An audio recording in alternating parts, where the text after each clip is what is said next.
Helping students with their higher education dreams, the key change that could help them transfer to Cal State schools. I have to wake up at 6 in the morning, and my body doesn't appreciate that, and her body doesn't appreciate that. Sleeping in would be easier for school-aged kids if this new bill passes, why some parents and teachers are pushing back on the idea.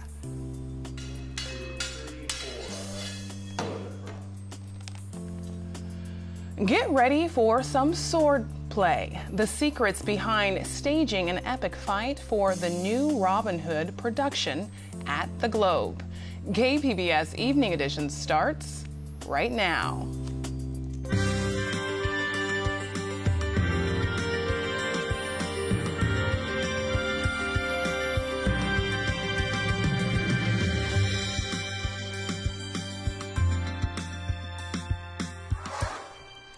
Good evening, and thanks for joining us. I'm Ebony Monet. The U.S. Department of Veterans Affairs is taking new steps to improve healthcare access with technology. President Trump announced the VA's new initiatives today at the White House, including using mobile devices to make and manage appointments. This will significantly expand access to care for our veterans, especially for those who need help in the area of mental health, which is a bigger and bigger request, and also in suicide prevention. It will make a tremendous difference for the veterans in rural locations in particular. VA Secretary David Shulkin was also on hand to demonstrate another aspect of the new plan, expanding the VA's use of video technology and diagnostic tools to conduct medical exams. I understand there might be some area of concern on Mr. Amisqua's skin. Can we take a look at that, please? Yes, sir. Dr. Shulkin, this is the area that is of concern. Okay.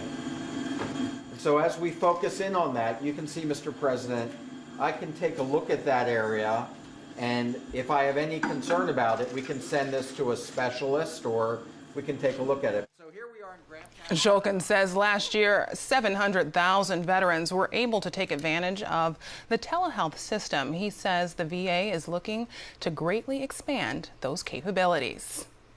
By working with the Office of American Innovation and the Department of Justice, we're going to be issuing a regulation that allows our VA providers to provide telehealth services from anywhere in the country to veterans anywhere in the country, whether it's in their homes or any location. We call it anywhere to anywhere VA healthcare. The VA has been under pressure to improve care and decrease wait times since 2014, when it came to light that several veterans died while waiting for treatment in Arizona. The California State University system may have just ended a problem that has dogged community college students for years. It's eliminating a math requirement that for many has made transferring to a four-year university impossible. KPBS education reporter Megan Burks has more. There are a couple of math routes you can take to get from community college to university: calculus for math and science majors or statistics for humanities majors. But intermediate algebra is the gatekeeper for both, and about 65% of the students who need to pass it don't. So beginning in fall 2018, the CSU system says non-math and science majors won't have to. Allowing students an alternative to be able to demonstrate certain math competency, we think is a good idea. Many have framed this as an equity issue. The course blocks mostly students of color from pursuing unrelated degrees. By pulling them out of that pipeline, we are eliminating that equity gap here at Cuyamaca College. Cuyamaca College has already waived the class for students on the humanities track. They skip ahead to statistics, where faculty say they're doing just fine without intermediate algebra. Megan Burks, KPBS News. There's a push back by California lawmakers and pediatricians to make sure teenagers are getting enough sleep. If passed, a Senate bill would roll back the start times for middle and high schools. But it's getting mixed reviews from parents. Wednesday, families are enjoying summer at San Diego's waterfront park. But in a few weeks, it will be time to swap swimsuits for backpacks. I have to wake up at 6 in the morning, and my body doesn't appreciate that, and her body doesn't appreciate that. California lawmakers are considering Senate Bill 328, which proposes starting the school day no earlier than 8:30 in the morning for middle and high school students. That would be incredible. It's so much harder. My daughter starts school at 7:30 in the morning. It's just awful. Parents need to address good sleep habits. Dr. Rakesh Bhattacharjee is the director of the sleep program at Rady Children's Hospital. He says a lack of sleep leads to a wide array of consequences, from a weakened immune system to poor school performance. As an adult, if you don't sleep well, you don't work well. Now, if you're a child, if you don't sleep well, your work is school. And if you don't do well in school, that has profound, lasting impact. The American Academy of Pediatrics is also pushing for an 8:30 school start time for adolescents. The California chapter wrote a letter in support of the bill, citing 9 in 10 high school students don't get enough sleep. Dr. Bhattacharjee says the later start time is in line with teens' internal clock, which makes it difficult for them to fall asleep before 11. To expect a teenager to have the same sleep and wake patterns as a toddler because that's what their school mandates, then that's not a realistic expectation. San Diego County Office of Education confirmed some San Diego schools start as early as 7:15. Bill supporters say a later start time will help schools improve attendance, which is tied to funding. Still, the California Teachers Association and California School Boards Association oppose the bill. CSBA says in part a mandate on later start times would hurt working families. I do think that it's really important to allow children to sleep in as much as possible, but I do think that it's also important to support families and their need to have an income. The Senate advanced the bill in June. It's now under review in the Assembly. California is ahead of the rest of the nation in policies working to reduce cancer rates. This according to a new report from the American Cancer Society. Researchers looked at several areas, including tobacco legislation, smoke-free workplace laws, and access to Medicaid. Tobacco use is the leading cause of cancer, and it's also the leading preventable cause of death in the United States. In California alone, it causes 40,000 deaths every year. So it remains a huge public health issue. We're doing a good job now in California, and there are new, there are new areas that we're moving into now on the kind of the vanguard of tobacco prevention, and we're going to be very active. A couple laws passed last year to put California over the top in ranking, including the tobacco tax and raising the age to buy tobacco to 21. I'm Judy Woodruff on the Next News Hour, making sense of the economic challenges of creating drugs to treat antibiotic-resistant bacteria. That's Thursday on the PBS News Hour. Navigating by stars is a crucial skill for astronauts. Many studied celestial navigation at Morehead Planetarium in North Carolina. In tonight's SciTech report, producer Frank Graff introduces us to a former astronaut, Jim Lovell, who returned to his old stomping grounds after 50 years. NASA sent all of its astronauts to Morehead Planetarium in the early days of the space program. The agency's space pioneers may have been flying to the heavens, but they needed to know how to manually navigate using the stars in the event of mechanical failure. You have to, if you're sitting in it, you have to only see part of the sky, so you have to really get to know the stars to figure out if you want a star, it's not in your view. You have to know which way to go by looking at the sky that you can see. Jim Lovell made 8 trips to Chapel Hill to learn star navigation. It provides an astronaut with a personal, uncomplicated way to place his location in the sky and in relation to Earth without using flight instruments. Sometimes Earth wasn't even in view. We learned about the stars themselves. I mean, looking at the dome and then looking at the constellations. First of all, we looked at the constellations because they were the guide for us to look at the stars in those constellations. The planetarium's 13-foot Zeiss projector displayed the stars and the building's dome above them. Astronauts would sit in a movable chair under a hood modeled after the window of the Gemini spacecraft. And so if you look out one of those triangular-shaped windows, you just saw a triangular shape of the sky. And so the stars that you wanted to navigate perhaps were not there. We only had 37 stars in our computer of which to use. Lovell is the only NASA astronaut to make 2 trips to the moon, but never land there. He used those navigation skills learned at Morehead on his 2nd trip to the moon on Apollo 13. That's when an oxygen tank explosion turned a lunar mission into a get back to Earth safely mission. I saw the quantity gauges on our 2 oxygen tanks, with one of them 0, and I could see the needle go down on the other one. And consequently, I knew that we were in deep, deep trouble. And then to cap that off, I looked out the side window, and I could see the gas escaping at very high rate of speed, which told me that shortly we'd be out of oxygen. Because we used oxygen to produce electricity, we'd be out of electricity.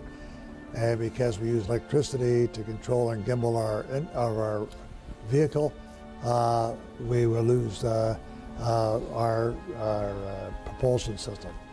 So it's the low point probably of the flight, because we knew we were in deep trouble, but we had no way at that time to think about how to get out of it. Lovell's greatest memory came on his first trip to the moon in 1968, when Apollo 8 became the first spacecraft to orbit Earth's neighbor and witnessed the first Earthrise. On Apollo 8, when I put my thumb up to the window, that behind my thumb that I could hide was the Earth. And I knew that just 240,000 miles away, there was a body that had approximately 5 or 6 billion people on it, all striving for the same things in life. And I really thought that for a while. Here is this body, and all around is space. I could see the moon right there, and the sun was behind, but everything that I'd ever known is back there. And I thought to myself, in reality, and of course it reinforces itself over the years, that really God has given us a stage. God has given us a stage to which to perform. And how that play turns out is really up to us. Lovell is 89 years old, more than 50 years removed from spaceflight, but he is optimistic about space exploration. However, he admits he's not sure whether it will be done by the government, private enterprise, or both. And I hope that we first started going to the moon, because we barely, examined the moon, and then use that architecture, the infrastructure of making moon flights rather common, so that we could expand that to eventually go to a mission on Mars. You can see more stories like that one on SciTech Now, Sundays at 5:30, right here on KPBS. It looks like more rain may be pouring into San Diego. Regina Miller has more in tonight's forecast.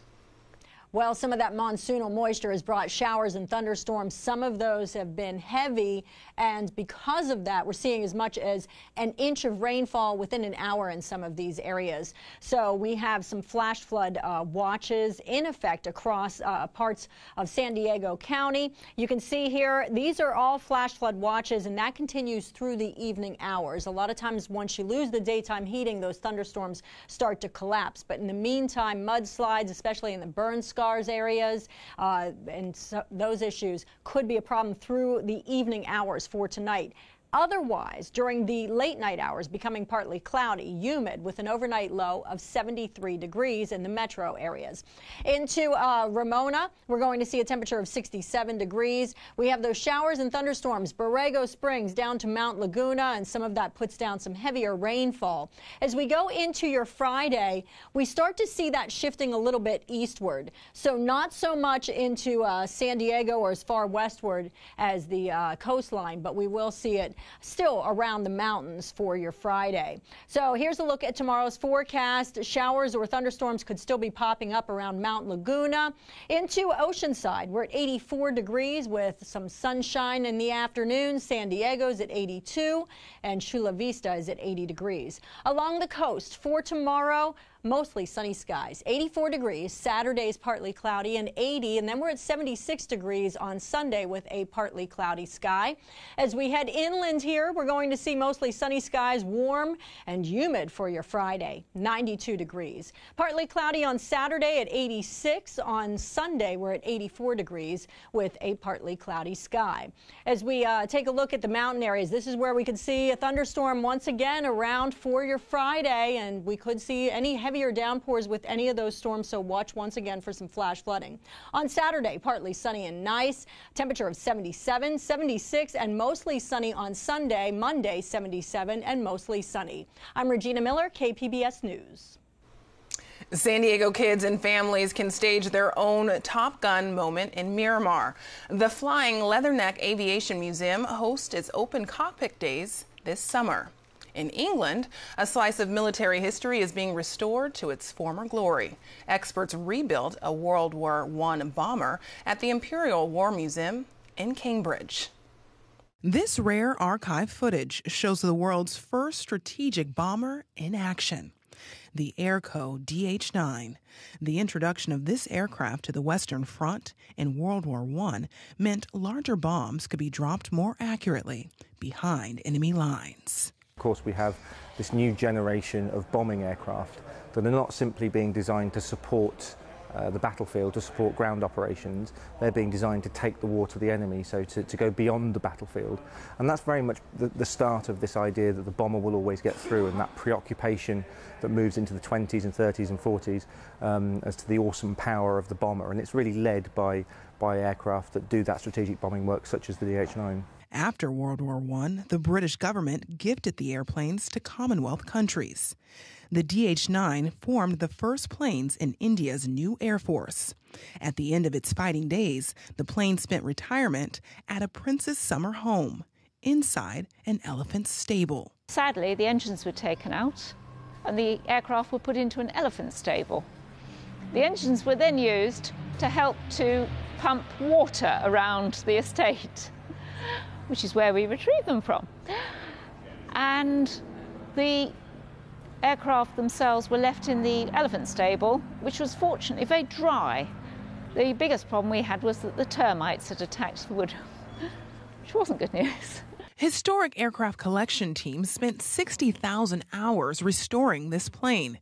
They hope it will be ready for its first test flight later this year. More than 4,000 planes were introduced. Now only a handful remain. Welcome to the testing yard. We have a few surprises for you today. The trial begins in 3, 2, 1. Meet Eagle Prime, America's champion in the giant robot duel. The robot stands 16 feet tall, and it's powered by a 430 horsepower engine. Price tag, more than $2 million. This week's test drive had the robot driving through walls and firing off its paintball cannon. Eagle Prime faces off against a 13-foot combat bot from Japan next month. San Diego's Old Globe Theater commissioned Ken Ludwig to write a new play about Robin Hood. KPBS arts reporter Beth Accomando goes behind the scenes to find out how you stage exciting swordplay for a theater in the round. A playwright like Ken Ludwig takes a lot of care picking the words for his actors to speak. My name is Tuck, Friar Tuck, and we will soon discover if this fellow creature of the Almighty dies by the rope in agony, his eyes oozing yellow pus, his body twitching in jerks and spasms. But when it comes to describing swordplay on stage, he may just have two. They fight. The stage directions for a fight scene often will suggest that the scene is about over, but then you wind up with like 3 minutes of swordplay or whatever. Hopefully, that 3 minutes of swordplay is full of plot points that resolve character conflicts that were set up earlier in the show or earlier in the scene. Short swords. This lack of detail in stage direction can mean a lot of latitude and creative freedom for both the fight choreographer and the director. Jessica Stone directs Robin Hood at the Globe. She initially conceived of using invisible weapons and sound effects. And it just looked like a video game, and it didn't have the same sort of thrill and romance as with the real weapons. Actually, the proximity to these swords and to the clanging and banging, even if it's not at the speed, which is unrealistic, that people are used to seeing in a movie, that because they're so close, it actually is thrilling. The clanking of metal is really, really fun. But it's a challenge to deliver action to an audience that's used to watching movies. The most important thing is to realize that the audience is expecting an experience that has been informed by film, and to make sure that the style of what you're giving them is reminding them of that, and to keep it as exciting as it can be by presenting them a sword fight that is directly in front of them. We're giving the audience a more 360-degree view of what this would be like. It's different in that we can't lie. We got to sell every bit of it, and we can't mask anything. And stage actors don't get any retakes or stunt doubles like you get in movies. It's diametrically opposite with theater. You need to keep that actor totally safe. You must keep the audience, who's potentially sitting 6 inches away from the end of the sword fight, totally safe. And they need to be able to repeat it over and over and over and over and over flawlessly every single time. And twice on Sunday. That's a lot of work. Oh, it's a lot. We're working almost daily with sword work, which is the bulk of what we're doing. In addition, there's quarterstaffs, there's bows and arrows, there's things that we're turning into weapons that we didn't even realize we would be using.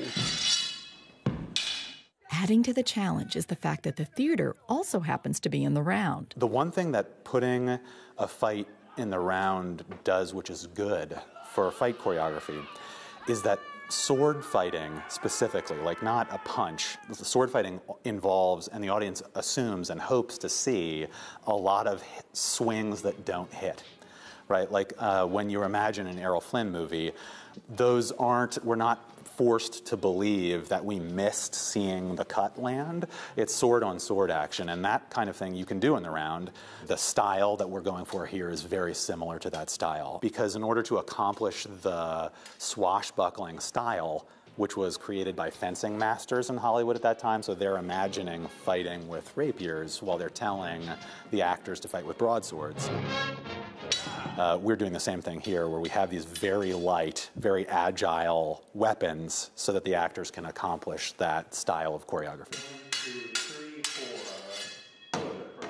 Robin Hood is the type of production that invites the audience to play make-believe and to go along with whatever artifice the creative team comes up with. What we've put in front of everybody is something that is going to remind them of their childhood, that is going to give them something that's incredibly enjoyable to watch from an athletic point of view, and that they're also going to appreciate the agility of the script and of the acting. Oh, God, again!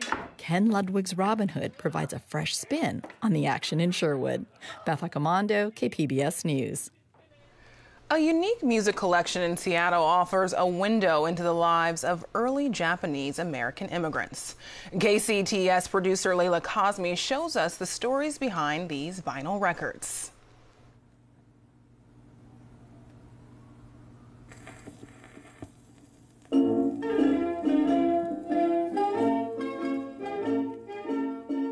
My name is Paul Kikuchi, and one of my main projects here is cataloging and digitizing a large collection of Japanese 78 RPM records that have been donated from the Japanese community in Seattle between the years of 1900 and 1950 or so is when the music was recorded. A lot of these records also were artifacts that had to be given up during the internment, just because 78 RPM records made of shellac are very heavy. So some of the earliest records we have in our collection are from around 1910, some of the earliest recordings made in Japan. These early records are really interesting because they're single-sided, so it's before they actually even figured out they could put music on both sides of the record. Some of that earliest wave of Japanese immigrants were likely bringing some of these records first with them. Early immigrants were also likely having records sent to them by family members from Japan during those years as well. This box would have been, what someone's music collection would have looked like in this one storage box. Our ultimate goal is to have a digital database where researchers who are looking into studying the Japanese American community in Seattle at that time can look at what were people listening to, what was in their music collections, and get a better historical reference of the area through the music. We feel that the records themselves are a really interesting window into the Japanese and Japanese American population in the 20th century in the Seattle area.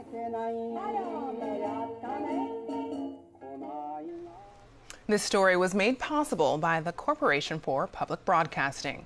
You can find tonight's stories on our website, kpbs.org/evening edition. Thanks for joining us. Have a great evening.